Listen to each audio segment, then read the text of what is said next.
เข้าแรงแล้วตึงบ่ไปไหนฟังขึ้นคันใดไปอยู่บนบ้าน รอฟังรายกา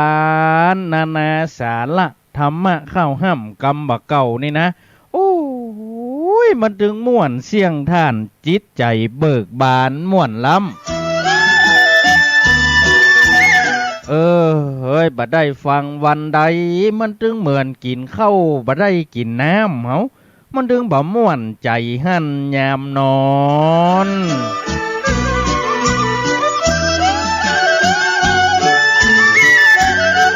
ปีนขวาปีนซ้ายเอาขามันหนีบหมอนมันถึงบ่ยอมรับนอนวอนข้าวซอยวอนข้าวซอย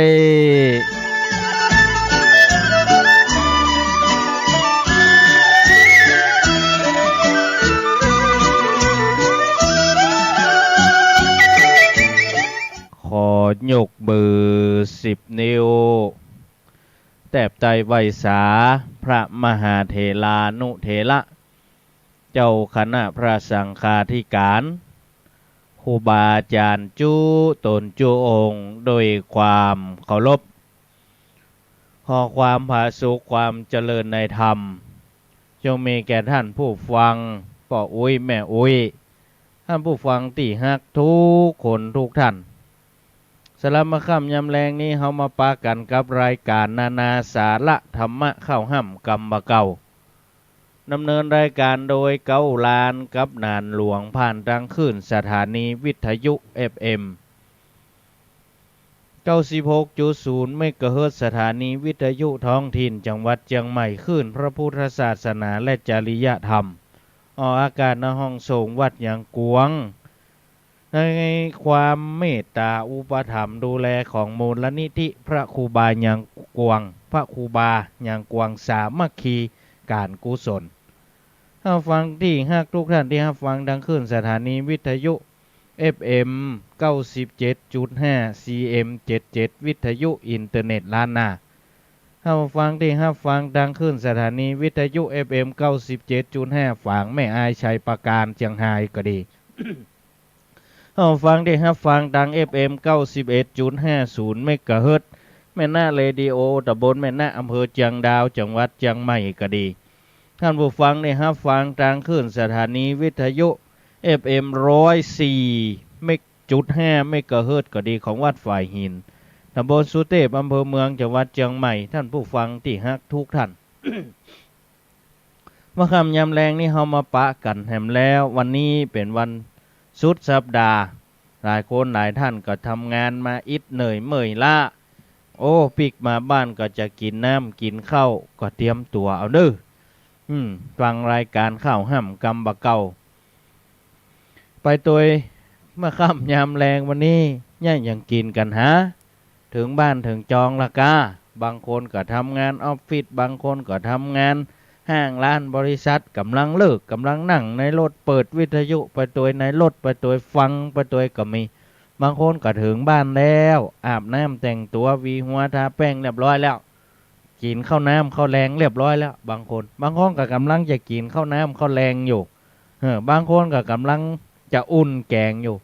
บางคนก็กำลังจะดังไฟอยู่โอ้บางคนก็เข้ายังบ่สุกเตี้ยกำลังหุงอยู่กำลังนึ่งอยู่มันวิดแรงเฮ้ย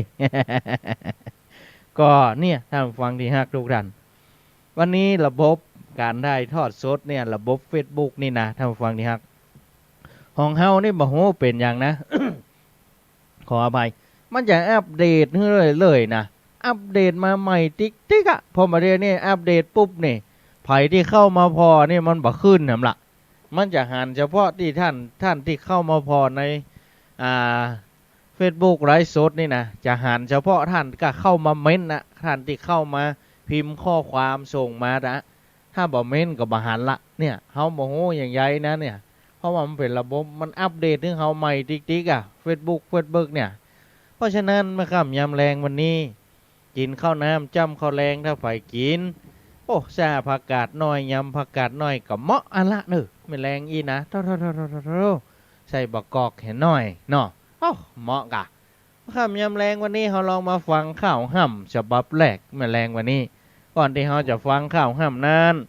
ขอประชาสัมพันธ์เนอะท่านผู้ฟังที่ฮักทุกท่านเชิญร่วมงานเปิดศูนย์การเรียนรู้พื้นบ้านล้านนา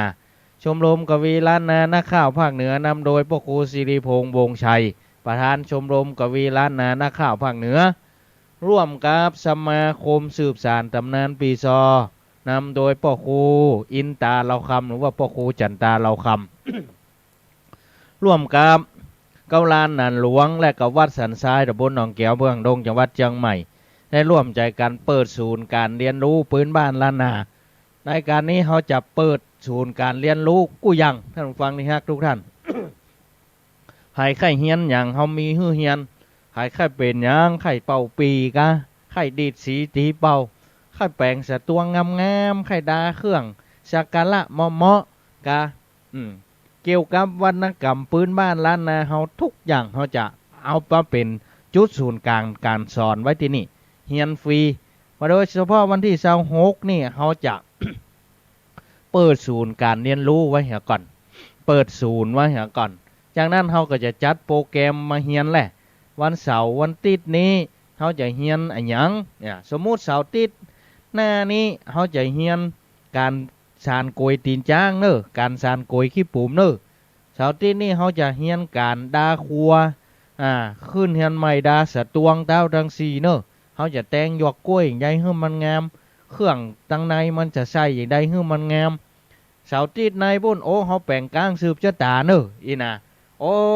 การแลบมากแลบเมี่ยงแลบมูลีแลบเตียนมันแลบจะได้ให้มันงาม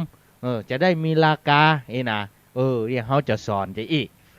เขาเลยเอามาตั้งเป็นศูนย์การเรียนรู้ไว้ท่านผู้ฟังที่ฮักทุกท่านเพราะนั้นว่าตีเสาหกที่จะถึงนี้เจอเนอะใครจะมาออกโรงทานใครจะร่วมออกโรงทานน้ำดื่มโรงทานอาหารการกินก็เจอเนอะตามกำลังศรัทธาบังคับกฎเกณฑ์ไผ่ท่านผู้ฟังที่ฮักทุกท่านช่วยกันเขาเป็นงานฟรีทุกคนมาด้วยใจทั้งนั้นเฮาก็ด้วยใจทั้งนั้นแล้วก็จะมีการทอดผ้าป่าของชมรมกวีล้านนานักข่าวภาคเหนือแล้วก็ทอดผ้าป่าของสมาคมสืบสานตำนานปีซอแต่ละชมรมก็เอาไปใช้ในชมรมส่วนชมรมกวีล้านนานี่จะเอาไปจัดงานไหว้สาพญาพรหมวันอาทิตย์ที่16สิงหาคมสมาคมสืบสานตำนานปีซอก็ใจเอาไปใช้ในกิจการของสมาคมสืบสานตำนานปีซอเพราะนั้นเจอเนอะมาร่วมงานกันนักๆหลายๆเนอะฝากประชาสัมพันธ์ตัวถ้ายังฮักยังกึดเติงหาการจะช่วยกันสนับสนุนในวรรณกรรมข้าวห่ำกำบะเก่าล้านนาคืออยู่กู้กับเมืองล้านนาของเขาไปเมืองต้องช่วยกันนะท่านผู้ฟังนี่ครับถ้ามาช่วยแล้วหายรับรองว่าหายแน่นอนมันจะหายไปจากผืนแผ่นดินล้านนาบ้านเขาจะหายไปเมื่อใดท่านนะอย่างถึงวันนี้ท่านผู้ฟังที่ฮักปะโอ้ยแม่โอ้ยท่านผู้ฟังที่ฮักท่านบัดได้ยินบัดได้ฟังจากเฟซบุ๊กเกาลานหนันหลวงบัดได้ยินได้ฟังจากคลื่น96ก็ดีคลื่น97.5ก็ได้คลื่น104ก็ดีคลื่น91.50ก็ดีรวมไปถึงคลื่นสถานีวิทยุต่างๆก็ดีบัดได้ยินรายการเข้าห้ำกรรมการนี่ก็จะหมดไปแล้วนะหมดไปละท่านผู้ฟังนี่ฮักว่าตั้งแต่สิ้นพ่อครัวหน่วยกำลังพัดไปนี่ก็เริ่มหายไปละมีอ่านข่าวมีแต่ว่าอ่านแล้วจะทำให้คนนั้นม่วนอกม่วนใจนั้นมันมีน้อยท่านผู้ฟังนี่ฮักเพราะนั้นต้องช่วยกันนะคนอ่านข่าวกับเหมือนจ้างซอกับซอจ้างเรื่องเดียวกันซอจ้างกับจ้างซอมันเหมือนกันนะเหมือนหน้าข่าวเหมือนกันบางคนแต่งได้เหมือนกันแต่การเอามาสื่อออกเนี่ยจะให้คนฟังแล้วมันคอยตามมันม่วนอกม่วนใจมันยากนะท่านผู้ฟังนี่ฮักเพราะนั้นเนี่ยต้องช่วยกันเนอะเอาละไปนักเดี๋ยวจะรำคาญกัน เอามาฟังข้าวห้ามฉบับแรกแมลงวันนี้ข้าวห้ามฉบับแรกแมลงวันนี้แต่งเต็มก้อนไกโดยป่อลุงปันช่างปั่น ป่อลุงประสานซักดี139/3หมู่3บ้านล้านตองตำบลห้วยทรายอำเภอสันกำแพงจังหวัดเชียงใหม่เรื่องพักพื้นบ้านอาหารเป็นยาตามภูมิปัญญาท้องถิ่นพักพื้นบ้านเขาที่เขามากับลาบมากับน้ำพริกเนี่ยกะพักขี้เล็กกาเนาะพักข้าวตองกะอันนี้มันเป็นพักพื้นบ้านโนอาหารพื้นบ้านอาหารเป็นยาตามภูมิปัญญาท้องถิ่น จะมีพักอะไรอย่างพวกนั้นเจิญฮับฟังได้แล้ว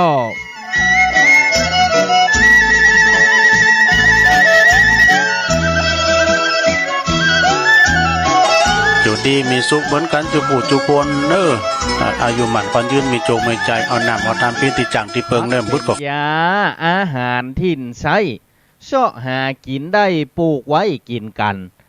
มากินพักไม้สมุนไพรหวานลดคืนขมมันแบ่งปันกันเจ้าเสลียมลดขมนิยมเต้เจ้ากับลาบลำเอาไฟมักโตเหมาะกะเสลียมนะกับลาบกาหน้าแมงมันกับแมงมันจอมกะเหมาะกะ บางคนเปิ้นบอกว่าแมลงเนี่ยเปิ้นกี่เข้าก็แกงผักกาดกับแฟนใหม่ง่ายลง มันล่างแฟนใหม่เพื่อเอาผักกาดแกงผักกาดมาส่งเนี่ยกะ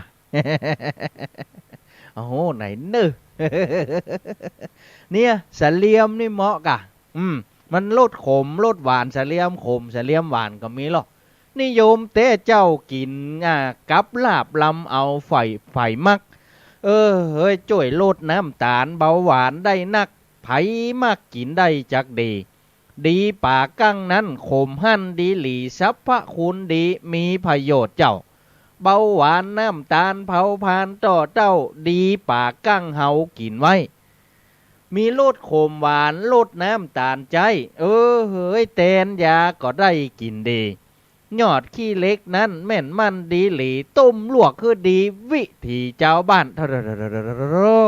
กับน้ำพริกอ่องก็เหมาะเด้อยอดผักขี้เล็กต้มนะ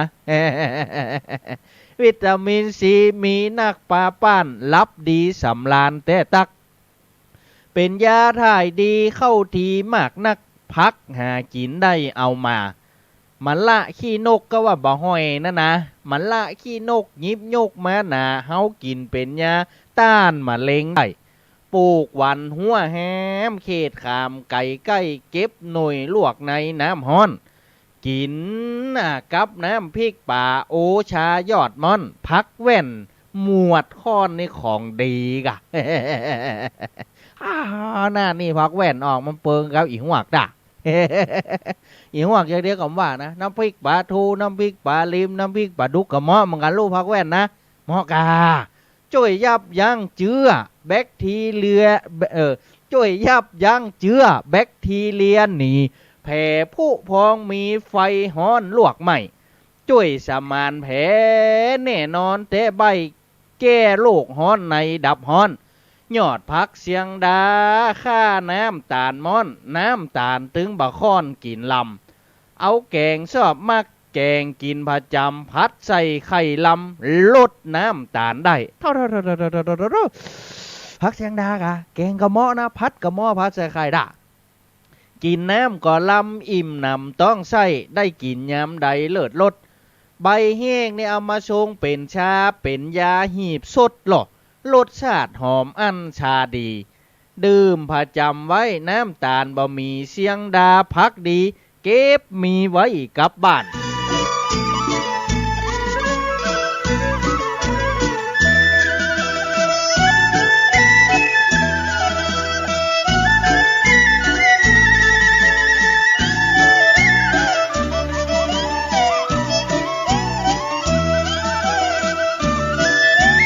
พริกสดสีเขียวข้องเกี่ยวจ่วยต้านชะลอเหี่ยวยานกินพริกบำรุงสายตากาญาละลิกกินพริกกระตุ้นกาญาไหลเลือดลมไว้ไหลเวียนดีนาอารมณ์นั่นกาที่เป็นสุขแม่นมันสารแคปไซซินสารแคปไซซินได้ยินว่าอันกระตุ้นผิวพรรณเลือดเนื้อใบกะเพราปลูกเอาเป็นเชื้อแก้โรคกูนเกลือหลายแก้กดไหลย้อนลมค่อนดีหลายครับลมสบายระบายต้องใส่ใบกะเพรานะดีกะการว่าไผ่มักพัดกะเพราอย่างเดียวมันก็บ่ใจหรอกเฮาเนี่ยกินอย่างอื่นก็ได้ลูกกะเพราใบกะเพราเนาะโอ้โหอย่างบางคนเพิ่นจะกินลูกกันเพิ่นยังมากันใส่ตัวใบจะไข่นั่นเหมาะกากันวัดก็ได้ดีเนอะใบกะเพรานะมีการหากได้แก้ไขทันใดหากต้น บากก็ทับทิมได้จิ้มกินย่นผิวพันถึงบะย่นผิวงามฮะบากก็นี่นะชะลอแก่ข้าวบะห้าวเหี่ยวตามอายุอานามผิวงามบ่เท่า ไห้ที่ใครเป็นหนุ่มเป็นสาวอยู่ก็มันกินบากก็เนอะน้อยบากก็นะอันยังเป็นบากก็ทับทิมบ่โอซ้ำกินดีมีประโยชน์เจ้าช่วยขับลมเอากระเพาะบ่โอเนี่ยน่าดีเตอให้กินตำส้มบ่โอแล้วปะเธออยู่ใกล้หรือบ่ได้ด่าลมในท้องบ่ดีโลปะเธอเปิ้นว่าผายลมดีกระเพาะมันมีวิตามินซีมีนักเต้นเนาะเฉพาะส้มหั่นบ่โอ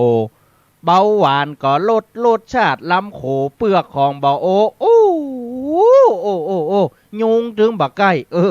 ยุงบักไข่เนาะทองปันจั่งใบแก้ผื่นคันได้เป็นผื่นตัดใดก็ใส่ไว้ทองปันจั่ง ใบกู้แปลงชายาเบาหวานใจลดน้ำตาลได้ชาดีบำรุงไตพร้อมถนอมดีหลีครับของเสียดีมีประโยชน์เจ้าต้นหนุมานประสานกายเข้าบำรุงไตเฮาแต่ทักจำไว้นะพักไม่บ้านเฮาจะเล่าปรมันก็มีนักของมักกินได้เป็นยากันคนใดมักกินพักได้นาอาหารและยารักษาโรคได้พักไม่ใส่เครือตกเนื้อออกได้เป็นสมุนไพรแวดล้อมจอพักกาดลำกับพริกจีพร้อมใส่เผียวพักป้อมของดีใส่ถั่วเน่าแคบรสแสบดีหลี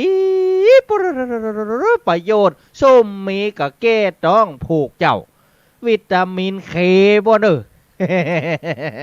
วิตามิน A B C นี่มันน้อยนะเปิ้นเฮาวิตามินเคนะปนแปกปนเปแกงข้าวในถั่วเน่าเอากินไว้ช่วยลดความดันโลหิตแต่ใช้ในถั่วเน่าได้โปรตีนมีกากใยนักเป็นพักของกินมีวิตามินกินลำแต่ใบคุณค่านี่มันเหลือแสนแคลเซียมก็ได้ใส่ดูกหมูในน้ำสดแกงแค่หอยนี่ปมันถึงลำเนอะพะจำเลิศลดสดน้ำแกงได้จูบเอาเถิงแม่บ่ฮักก็มักจูบเมาเข้าขั้วลำเอาเบาต้องเบาต่างต้องใส่น่ะกะฮักก็จูบบ่ฮักก็จูบอย่างแกงหอยเป็นยาระบายสบายแต่ใบแถมโปรตีนในหอยนั้นใส่พักแค่ตัวอำนวยลดจันน้ำตาลต้านน้ำตาลหั่นของดี ไล่เลือดลมนั้นแม่นมันดีหลีลดเบาหวานดีวิธีย่อยเข้าโอ้ยแก้ธาตุพิการย่อยอาหารเจ้าสบายต้องเบากระเพาะทั่วยาวพักละบ่ละเต้นเนาะเพราะว่ามันเพราะเพิงเจ้าลำดีจะข้านซ่านลดกีบสดดีปีลดเผ็ดเข้าทีพริกสีสอดใส่จะไข่หอมลำอิ่มนำเต้ใบเคหอยยามใดขาบมือพักสมุนไพรปลูกไว้บ่ต้องได้ซื้อนะบ้านเฮานะเติงมือขาบเข้าก็เก็บมาในสวนเสาะไส้พักไม้ไปหาใบโหระพาใส่แกงป่าได้โอ้แก่ลมวิงเวียนอาเจียนต้องใส่ปรครับลมปลายในกระเพาะหะมะ แก้วัดดีเลแผลอักเสบเนาะโอ้โหเฉพาะโรคข้อปวดมวนประโยชน์มันมีนักกินมากกินมันมักหอมหวนตะลบอบอวนจวนกินเต้เข้าแกงเพชรใส่ลำต้มน้ำกินเจ้าลดความดันเอาแต่ตักพักห้วนหมูแกงใส่ปลาแห้งเอาซ้ำมักกะพักลดขมหั่นลำเดประโยชน์พักห้วนเลิศด้วนแก่ฝีถอนปิดได้ดีฝีแห้งหายไข้บำรุงเลือดเอาแก่ปวดเข่าได้แผลอักเสบในเสียบกัดไข้มาเลียเคลียไว้จีวัดจัดเป็นยาได้ของดีแก้อัมพาตสามารถดีหลีพักห้วนนี่ใจดีเนอะมีไว้กับบ้าน ดอกแกเนขมนิยมเสี่ยงท่านลวกกินโอลานเลิศรสปะโอ้ถึงดอกแกขมดอกแกเนนี่ปะมอกอะ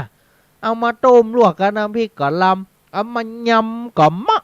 เอามาต้มกับลาบซ้ำนิดเอามาต้มกับน้ำพริกซ้ำมะปะโอ้ยมันเปิงกับแมลงนี่ด่ะ เอาขั่วเอายำกินลำกีบสดลดขมสักหน่อยพอดีแคลเซียมมีนักเล็กสังกะสีโปแทสเซียมมีของดีกับเขาขับลมได้ดี แก้ตกเลือดเจ้าระบบย่อยเอาดีนักพักสมุนไพรกินได้ของมักมีนักป่าป้านกินดีบ่มีสารพิษนะชนิดใส่สีสุขภาพดีสะหลีมาเข้ากินพักเป็นยาล้านนาแบบเบ้าของกินบ้านเฮาผักไหมกินพักเป็นยาภูมิปัญญาใจตามปู่ย่าได้เอาบรรยายมาขอลาเจ้าอีเต้านี้เล่าสู่กันฟังก่อนและนายเฮยยินดีจะนักเน้อเข้าห้ำฉบับนี้จากป่อลุงปันช่างปั่นเรื่องพักปื้นบ้านอาหารเป็นยาตามภูมิปัญญาท้องถิ่นบ้านเฮาโอ้โหได้ฟังแล้วท้อน้ำลายปุออกปากเก้ามันเหมาะแล้วเฮ้ยถ้าฟังที่ฮักทุกท่าน แมลงนี่ผ่ายกี่ข้าวน้ำข้าวแรงกำอย่างโอ้โหยินดีจะนักเน้อเข้าห้ำเรื่องพักปื้นบ้านอาหารเป็นยาตามภูมิปัญญาท้องถิ่นเมืองเหนือเฮายินดีจะนักเน้อจากป่อลุงปันช่างปั่น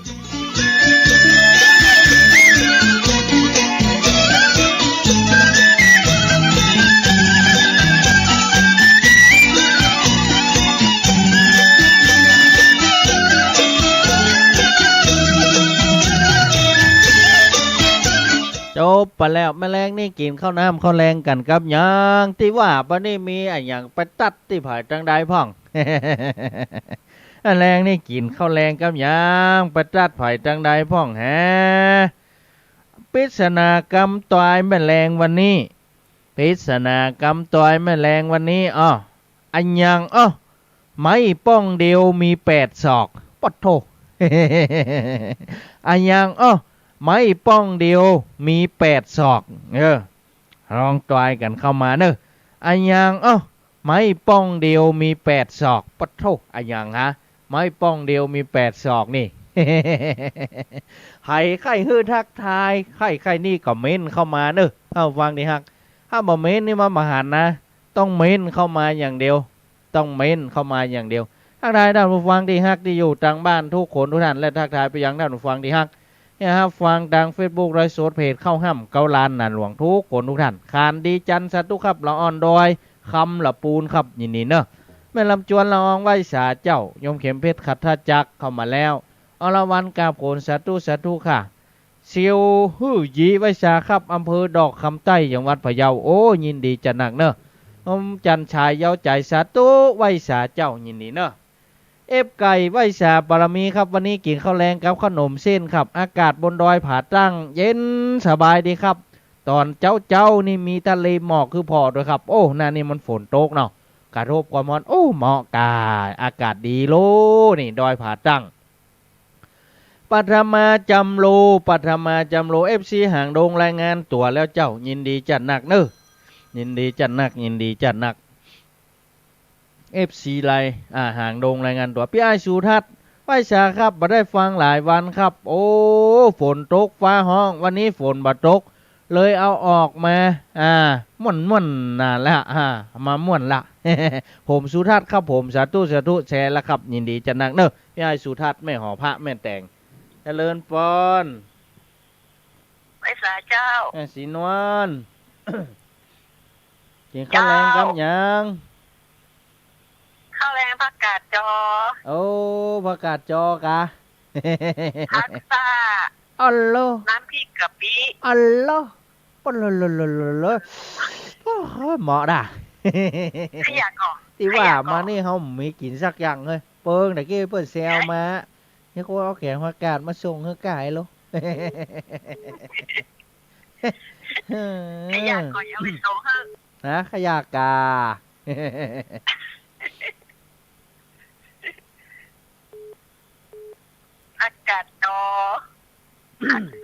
น้ำพริกกะปิอ่ะ โนเหมาะกาของลำนู่นนั่นแม่เอ้าเหมาะกา ไก่ทอด โน หายังหลายอันดักยินดีเนอะแม่เนอะยินดีจะนักเนอะ กิน แม่ คนเดียวกินหลายอย่างจ้ะ กินคนเดียวกินหลายอย่างน่ะไม่กี่เสี่ยงวันอ่ะ ยินดีจะนักเนอะแม่สีนวลเนอะ เจ้า ยินดีแม่สีนวลบ้านป่าบงแม่แตงอำเภอแม่แตงเชียงใหม่สายต่อไปเจริญปอนฮัลโหล เจ้า แม่คำน้อย เจ้าฟังอยู่นี่ ฟังอยู่เนาะ เจ้า แม่ มี คำน้อย กำลังใจอยู่ กินข้าวแรงครับหยังแม่คำน้อยพี่ข้องา วัน นนี้กินข้าวเจ้าน้ำพริกพัดลวกเจ้า อัลโลมันปึงกันพอดีด่ะ เจ้า สบายดีเนาะแม่ฝนบ่ตกเนาะทั้งแม่แตงฝนตกก็เจ้าแลฝนตกก็ ฝนบัดตกสบายเจ้า อ๋อบ่ตกกะ เบิ่นจะมาน้อยเดียว เออ บ่ตกไหม แม่เอาล่ะแม่ยินดีจะนักเนอะแม่เนอะ เจ้า บุญรักษา ผู้นักษาแม่คำน้อยพี่ข้องานบ้านจอดแลอำเภอแม่แตงก็กินข้าวกันน้ำพริกพักลวกเหมือนกันเฮา เข้าท่าก้อยมันเข้ากับบรรยากาศตักเจริญปอน รักษาเจ้า แม่นวล เจ้าโอ้ยฝนตกอยู่เฮ้ยบนดอยอ่ะ ฝนตกอยู่กะ ตกถึงวันวันนี้ก็ตก ตกถึงวันกะกันน่ะอากาศมันดีอะแม่ม่วนดีนะความจริงเขาว่าม่วนดีหรอก ม่วนนี่ม่วนกันเย็นโดย เย็นเฮียกับบ่ออกเขาอยู่เว่นี่โทโอ้ถ้ามีพัดลมนี่อยู่มาได้อ่ะจะย้ายพัดลมอย่างเดียวอ่ะ ถ้ามันที่26นี่แม่เขาก็ชวนฉันว่าจะไปอยู่นะ จะมาอยู่เนาะ ไปอยู่ นี่กะ ได้ยินหรอแล้วออนหลานมันบอกมันถามอยู่ว่านะ ถามว่าจะไปก็อ่ะแม่ก็บอกไปก็ไปน่าใจเขาไม่รถหรอกแม่น้องแม่ เออ เขาเอารถขึ้นมาหัดแม่ตรงดินท่าน เอ แม่ก็ อ ลงไปซื้อหันนะจ๊ะ แม่ดีดีละยินดีจัดหนักเนอะแม่เนอะเนาะแม่แบ่งให้เพิ่นนะโอ้ห้องเนาะยินดีแม่นวลป่างกำแพงหินแม่นวลป่างกำแพงหินบุญรักษาจากดอยสะเก็ดวันที่26นี่มานี่ให้หรอเจริญปอน ไว้สาเจ้าฟังอยู่เด้อ ฟังอยู่เนาะ เจ้าฟังอยู่ ฟังอยู่ เป็น ชัด กำลั เจ ง น ใจเด้อ ชัดเจนดีเนาะน้องแหมเนาะ ชัดเจนดีเจ้า ยินดีจัดหนักเนอะยินดีจัดหนักเนอะ เจ้าไว้ บุญรัก สา ษา เจ้า บุญรักษาแม่สุนาหนองหานสันทรายบุญรักษาใครมาได้มาจะให้จะหอมก็ได้เนอะถ้าฟังที่ฮักมีการตอดพระป่าของชมรมกวีล้านนาโตยจะไปจัดงานไหว้สาพญาพรหมหายอยากเอาโฮงทานก็ได้หายอยากโฮงทานหยังก็ได้เข้าก็ได้น้ำก็ได้แล้วแต่ตามสะดวกไม่ได้บังคับกันนะงานนี้มีแต่ใจทั้งนั้นมีแต่ใจเท่านั้นที่เขาจะมาหากัน เอินปอนสายต่อไป นมัสการเจ้า ว่าจะฮือ ตอบปัญหาเจ้า กับปัญหาว่าจะฮือไม่ ไม่ ป้อง ต้องเรียกไม่ฟองเดียวมีเทศอกอ่ะ อันยังอ่ะ ตอกซิวเจ้า